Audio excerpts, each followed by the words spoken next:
Hello and welcome to McIver's Grant Public Library's Chapter Book Story Time. Today we are reading Percy Jackson and the Olympians, The Lightning Thief. We are on Chapter 17 called We Shop for Waterbeds. This book was written by Rick Riordan. He wrote the words, so he's the author. It was illustrated by John Rocco, and we are using this beautiful illustrated version by Mr. Rocco. Didn't he do a wonderful job?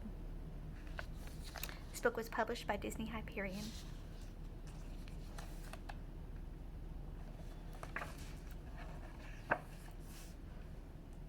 With some spare change from Aries' backpack, we took the bus into West Hollywood. I showed the driver the underworld address slip I'd taken from Auntie M's Garden Gnome Emporium, but he'd never heard of the DOA recording studios. You remind me of somebody I saw on TV, he told me. Are you a child actor or something? I'm a stunt double for a lot of child actors. Oh, that explains it. We thanked him and got off quickly at the next stop. We wandered for miles on foot, looking for DOA. Nobody seemed to know where it was. It didn't appear in the phone book. Twice we ducked into alleys to avoid cop cars. I froze in front of an appliance store window because the television was playing an interview with somebody who looked very familiar, my stepdad, Smelly Gabe. He was talking to Barbara Walters, as if he were some kind of huge celebrity. She was interviewing him in our apartment, in the middle of a poker game, and there was a young blonde lady sitting next to him, patting his hand. A fake tear glistened on his cheek. He was saying, "Honest, Miss Walters, if it wasn't for Sugar here, my grief counselor, I'd be a wreck.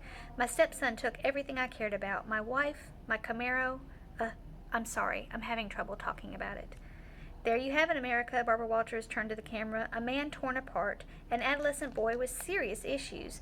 Let me show you again the last known photo of this troubled young fugitive, taken a week ago in Denver. The screen cut to a grainy shot of me, Annabeth, and Grover standing outside the Colorado diner talking to Aries. "But who are the other children in this photo?" Barbara Walters asked dramatically. "Who is the man with them? Is Percy Jackson a delinquent, a terrorist, or perhaps the brainwashed victim of a frightening new cult? When we come back, we'll chat with leading child psychologist. Stay tuned, America." "Come on," Grover told me. He hauled me away before I could punch a hole in the appliance store window. It got dark, and hungry-looking characters started coming out on the streets to play. Now, don't get me wrong, I'm a New Yorker. I don't scare easy, but L.A. had a totally different feel from New York. Back home, everything seemed close. It didn't matter how big the city was. You could get anywhere without getting lost. The street pattern and the subway made sense. There was a system to how things worked. A kid could be safe as long as he wasn't stupid. L.A. wasn't like that. It was spread out, chaotic, hard to move around. It reminded me of Aries. It wasn't big enough for L.A. to be big. It had to prove it was big by being loud and strange and difficult to navigate, too. I don't know how we were ever going to find the entrance to the underworld by tomorrow, the summer solstice. We walked past the gangbangers, bums, and street hawkers who were looking at us like they were trying to figure out if we were worth the trouble of mugging. As we hurried past the entrance of an alley, a voice from the darkness said, "Hey, you." Like an idiot, I stopped. Before I knew it, we were surrounded. A gang of kids had circled us, 6 of them in all, white kids with expensive clothes and mean faces, like the kids at Yancey Academy, rich brats playing at being bad boys. Instinctively, I uncapped Riptide. When the sword appeared out of nowhere, the kids backed off, but their leader was either really stupid or really brave because he kept coming at me with a switchblade. I made the mistake of swinging. The kid yelped, but he must have been 100% mortal because the blade passed harmlessly right through his chest. He looked down. What the? I figured I had about 3 seconds before his shock turned to anger. "Run!" I screamed at Annabeth and Grover. We pushed 2 kids out of the way and raced down the street. Not knowing where we were going, we turned a sharp corner. "There!" Annabeth shouted. Only one store on the block looked open, its windows glaring with neon. The sign above the door said something like Krusty's Waterbed, a place. "Krusty's Waterbed Palace," Grover translated. It didn't look like a place I'd ever go except in an emergency, but this definitely qualified. We burst through the doors, ran behind a waterbed and ducked. A split second later, the gang of kids ran past outside. "I think we lost them," Grover panted. A voice behind us boomed, "Lost who?" We all jumped. Standing behind us was a guy who looked like a raptor in a leisure suit. He was at least 7 feet tall with absolutely no hair. He had gray, leathery skin, thick-lidded eyes, and a cold, reptilian smile. He moved toward us slowly, but I got the feeling he could move fast if he wanted to. His suit might have been from the Lotus Casino. It belonged back in the 70s, big time. The shirt was silk paisley, unbuttoned halfway down his hairless chest. The lapels on his velvet jacket were as wide as landing strips. The gold chains around his neck, I couldn't even count them. I'm Krusty, he said with a tartar yellow smile. I resisted the urge to say, yes, you are. Sorry to barge in, I told him. We were just, browsing. You mean hiding from those no-good kids, he grumbled. They hang around here every night. I get a lot of people in here thanks to them. Say, you want to look at a waterbed? And there he is, a picture of Krusty. I was about to say no thanks when he put a huge paw on my shoulder and steered me deeper into the showroom. There was every kind of waterbed you could imagine, different kinds of wood, different patterns of sheets, queen size, king size, emperor of the universe size. This is our most popular model. Krusty spread his hands proudly over a bed covered with black satin sheets with a built-in lava lamps on the headboard. The mattress vibrated so it looked like oil-flavored Jell-O. Million hand massage, Krusty told us. Go on, try it out. Shoot, take a nap. I don't care. No business today anyway. I said, I don't think... Million hand massage, Grover cried and dove in. Oh, you guys, this is cool. Krusty said, stroking his leathery chin. Almost. Almost what? I said. He looked at Annabeth. Do me a favor and try this one over here, honey. Might fit. Annabeth said, but what? He patted her reassuringly on the shoulder and led her to the Safari Deluxe model with teakwood lions carved into the frame and a leopard-patterned comforter. When Annabeth didn't lie down, Krusty pushed her. Hey, she protested. Krusty snapped his fingers. Ergo. Rope sprang from the side of the bed, lashing around Annabeth, holding her to the mattress. Grover tried to sit up, but Rope sprang from his black satin bed, too, and lashed him down. Not cool, he yelled, his voice vibrating from the million-hand massage. Not cool at all. The giant looked at Annabeth, then turned toward me and grinned. Almost, darn it. I tried to step away, but his hand shot out and clamped around the back of my neck. Whoa, kid, don't worry. We'll find you one in a sec. Let my friends go. Oh, I sure will. But I gotta make them fit first. What do you mean? All the beds are exactly 6 feet, see? Your friends are too short.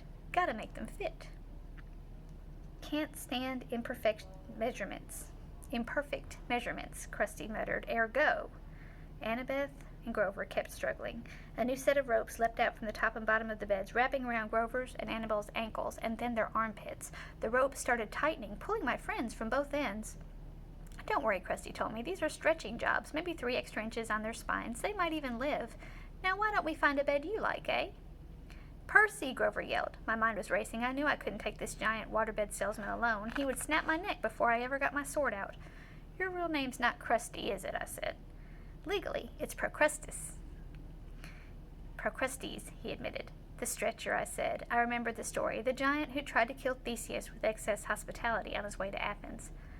Yeah, the salesman said, but who can pronounce Procrustes? Bad for business. Now, Krusty, anybody can say that. You're right. It's got a good ring to it. His eyes lit up. You think so? Oh, absolutely, I said. And the workmanship on these beds? Fabulous. He grinned hugely, but his fingers didn't loosen on my neck. I tell my customers that every time. Nobody bothers to look at the workmanship. How many built-in lava lamp headboards have you seen? Not too many. That's right. Percy, Annabeth yelled. What are you doing? Don't mind her, I told Procrustes. She's impossible. The giant laughed. All my customers are never 6 feet exactly, so inconsiderate, and then they complain about the fittings. What do you do if they're longer than 6 feet? Oh, that happens all the time. It's a simple fix.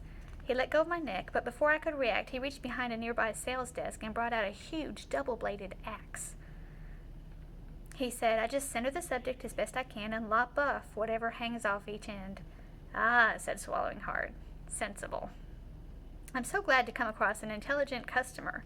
The ropes were really stretching my friends now. Annabeth was turning pale. Grover made gurgling sounds like a strangled goose. So, Krusty, I said, trying to keep my voice light. I glanced at the sales tag on the Valentine-shaped honeymoon special. Does this one really have dynamic stabilizers to stop wave motion? Absolutely. Try it out. Yeah, maybe I will. But would it work for a big guy like you? No waves at all? Guaranteed. No way. Way. Show me. He sat down eagerly on the bed, patted the mattress. No waves, see? I snapped my fingers. Ergo. Ropes lashed around Krusty and flattened him against the mattress. Hey, he yelled. Center him just right, I said. The ropes readjusted themselves at my command. Krusty's whole head stuck out the top. His feet stuck out the bottom. No, he said. Wait, this is just a demo. I uncapped Riptide. A few simple adjustments. there's a picture of Krusty hanging off both sides of his bed. I had no qualms about what I was about to do. If Krusty were human, it wouldn't hurt him anyway. If he were a monster, he deserved to turn to dust for a while. You drive a hard bargain, he told me. I'll give you 30% off on selected floor models.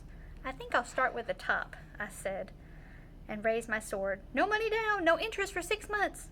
I swung the sword, and Krusty stopped making offers. I cut the ropes on the other beds. Annabeth and Grover got to their feet, groaning and wincing and cursing me a lot. You look taller, I said. Very funny, Annabeth said. Be faster next time. I looked at the bulletin board behind Krusty's sales desk. There was an advertisement for Herm's delivery service and another for the all-new compendium of L.A. area monsters. Compendium. The only monstrous yellow pages you'll ever need. Under that, a bright orange flyer for DOA recording studios, offering commissions for heroes' souls. We're always looking for new talent. DOA's address was right underneath with a map. Come on, I told my friends. Give us a minute, Grover complained. We were almost stretched to death. Then you're ready for the underworld, I said. It's only a block from here. And that's the end of that chapter. And we're going to start next time with chapter 18, Annabeth Does Obedience School. Thank you for joining us.